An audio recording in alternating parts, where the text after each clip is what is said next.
Жека, що? Тобі страшно, тільки чесно. Всім страшно. Страх допомагає вижити. А чого страшно, що саме більше? За тебе і за маму. Тому що я не знаю, як ви. Я впевнена, що у мами все норм. Вона воювала, все буде добре. За це навіть не думай. Тут навіть самим сміливим страшно.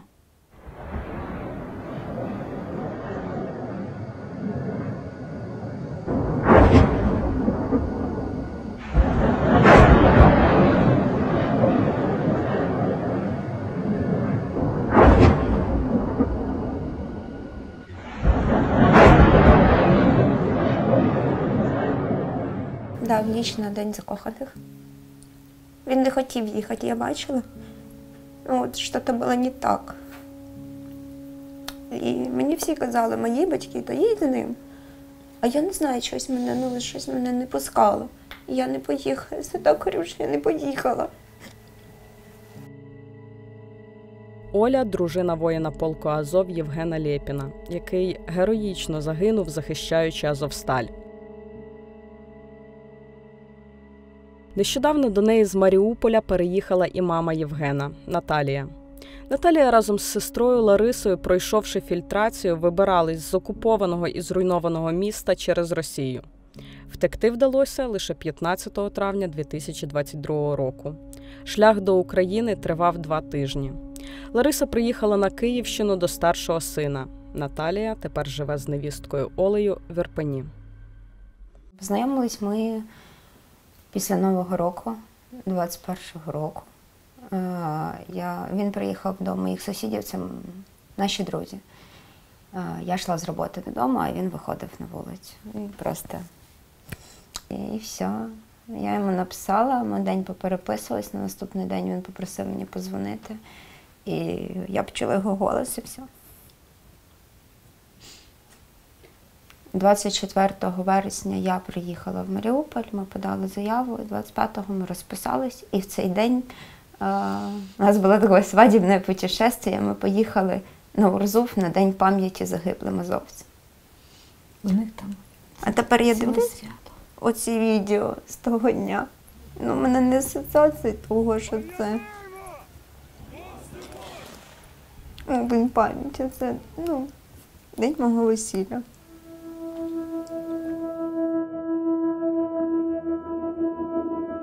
Він народився в Маріуполі,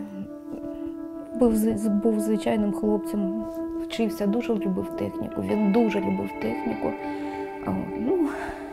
Жив, радувався житті. Він вчився в виші, і робив ВСУ інженером там. А потім, коли ТОСУ скоротили, то були такі часи, він пішов ремонтувати техніку. І коли в лютому 15-го року обстріляли Восточний з градів, і він сказав, все, я більше не можу, я піду захищати свою країну і захищати свій Маріуполь. Він казав, я буду захищати свій Маріуполь. І він все взяв, поїхав в Київ, пройшов АТЕК, пройшов всі їхні тренування, все те саме, його зачислили там. Він казав, не всіх зачисляють. Він мало розповідав про те, що вони там робили, як вони робили, хто друзі. Може, не було так прийнято, я не знаю, але мало розповідав про це. А так, коли 24 люте, то вже взяв автомат в руку. Первый день войны. Утро, 4:30. Начали бомбить грады с востока. Я подскочила с кровати и долго стояла у окна в Жекиной комнате. Жуткое ощущение, что началась война. 94 дні жаху, який довелося пережити сестрам у знищеному Маріуполі та дорогою до Києва, Наталія детально описала у власному щоденнику.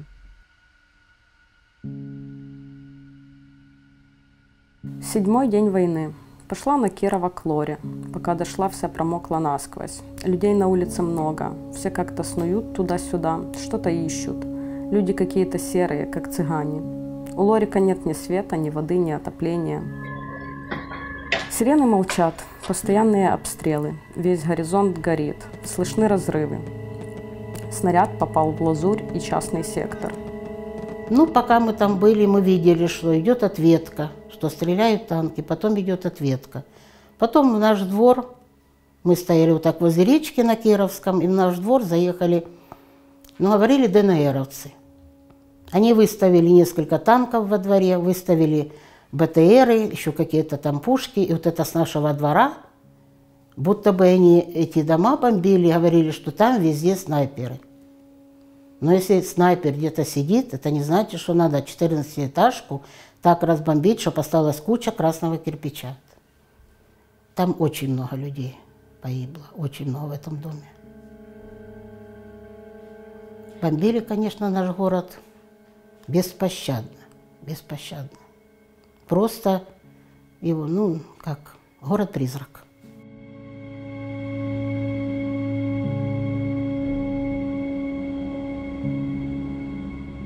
Син Лариси Олександр також воїн полку Азов. Зараз перебуває в полоні. Ми не можемо показувати його обличчя, щоб не зашкодити Олександру у поверненні додому. Саша герой. Сильно любит Украину. Имел хорошую работу с хорошей зарплатой. Первая сетка шла. Но в 2014 году, когда он понял, что Украина в опасности, он оставил работу. Пошел сюда где-то учиться. Мне не сказал. А где-то тут обучался. Сильно школу такую прошел. Постоянно был в Азове. Постоянно. Но они защищали Мариуполь. Они стояли сначала на окраине, потом в центре. Я его видела, он забежал 3 марта. Это я его видела. Он забежал, спросил, есть ли у тебя еда, есть ли у тебя вода. Я его поцеловала, перекрестила, и он пошел. Там еще были внизу 2 ребят. И когда-то сосед, который мне водичку там носил, говорит: Саша, что нам делать? Он говорит: никуда не уезжайте, никуда не текайте, мы защитим. Это его слова. Просто не треба брати моє. Ми захищаємо нас всіх. Це наше, і ми то не віддамо. Треба ще протриматись. Я вірю, що вам допоможуть і витягнуть вас. Нас не треба витягувати. Ми не в полоні. Треба підтримка, і ми справимось.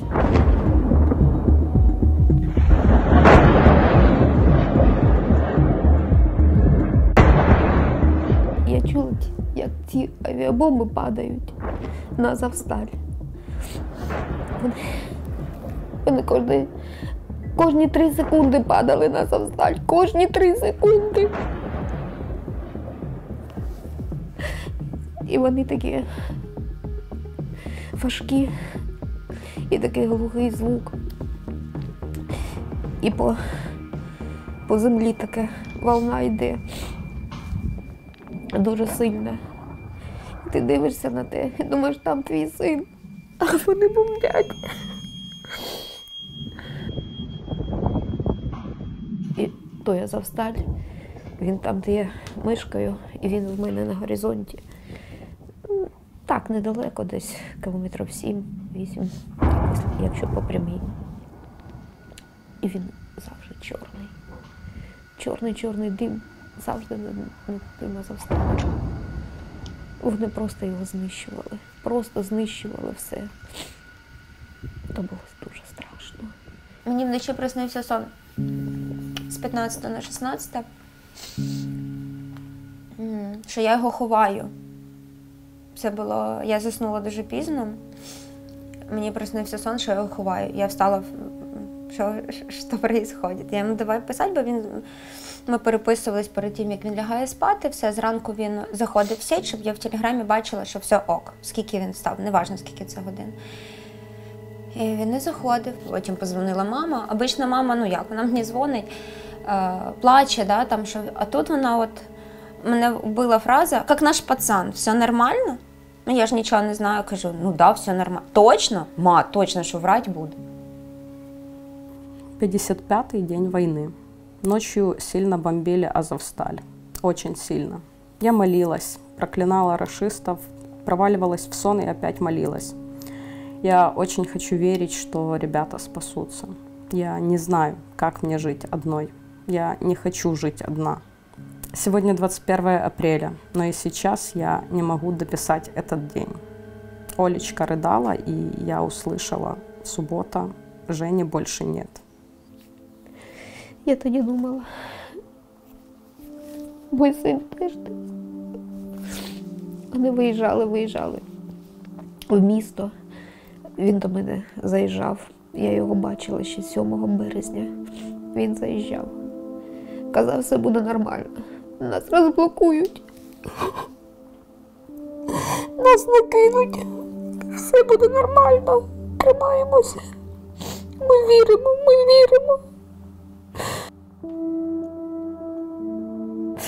Я була тут поруч.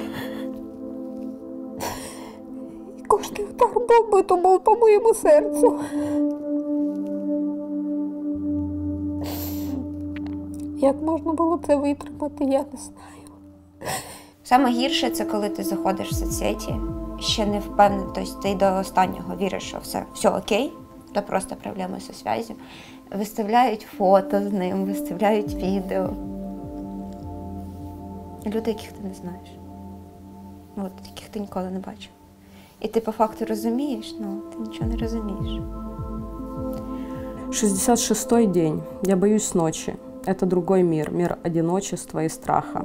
Тут я совсем одна, беспомощная. Я не знаю, как жить дальше. Зачем жить дальше? У меня все отняли. Нет. Бога нет. Почему Он наказывает только нормальных? Почему я не могу жить только для себя? Но надо терпеть. Лору надо переправить в Украину к сыну.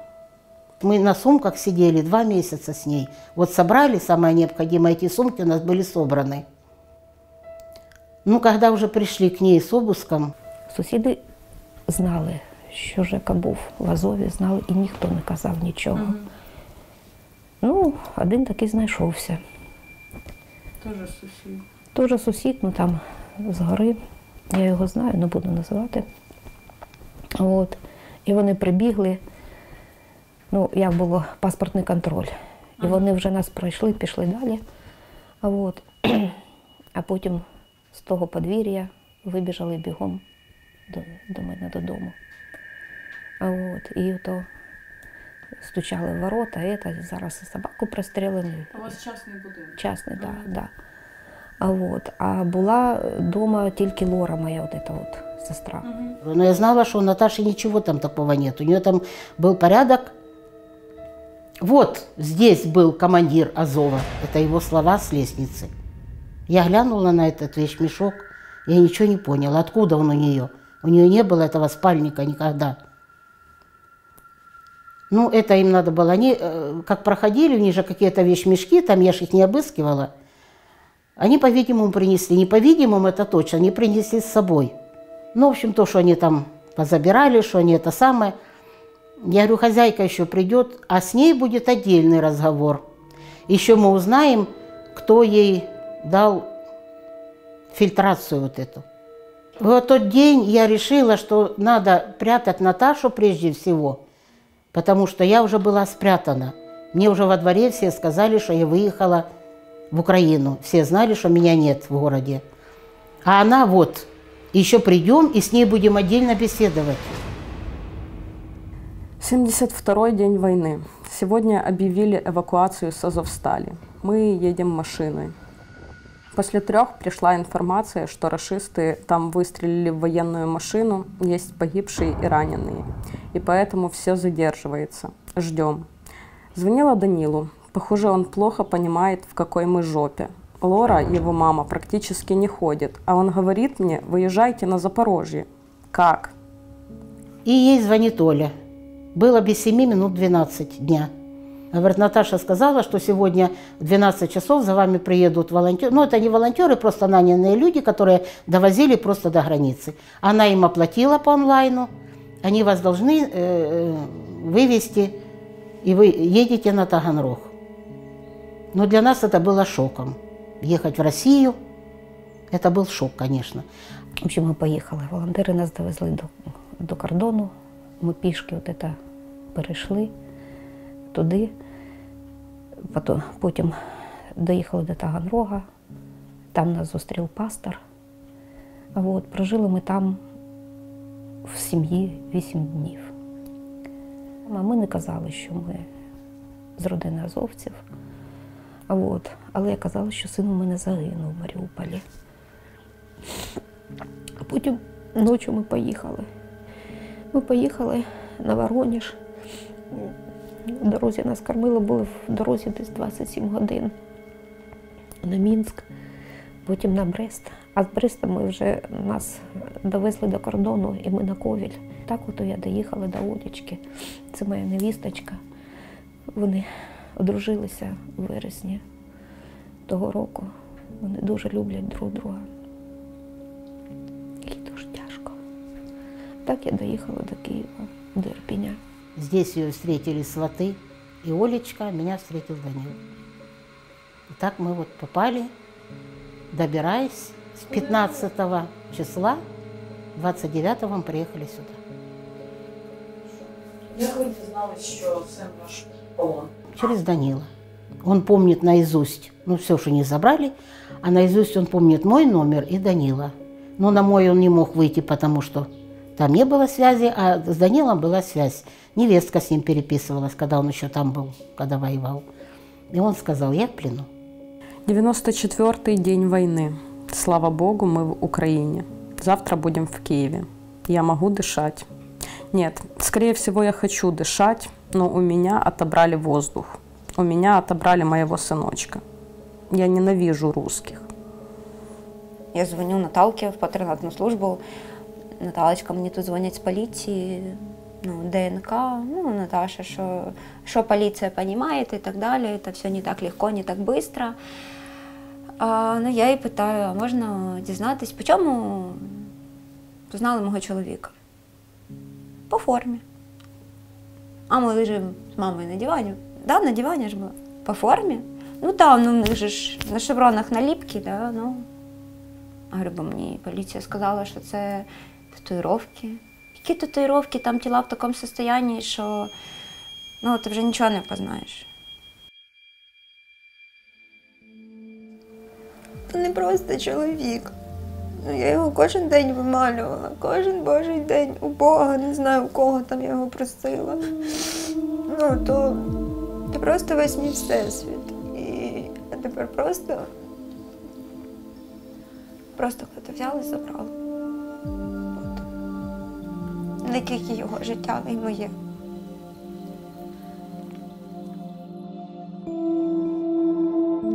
Все ж буде добре, правда?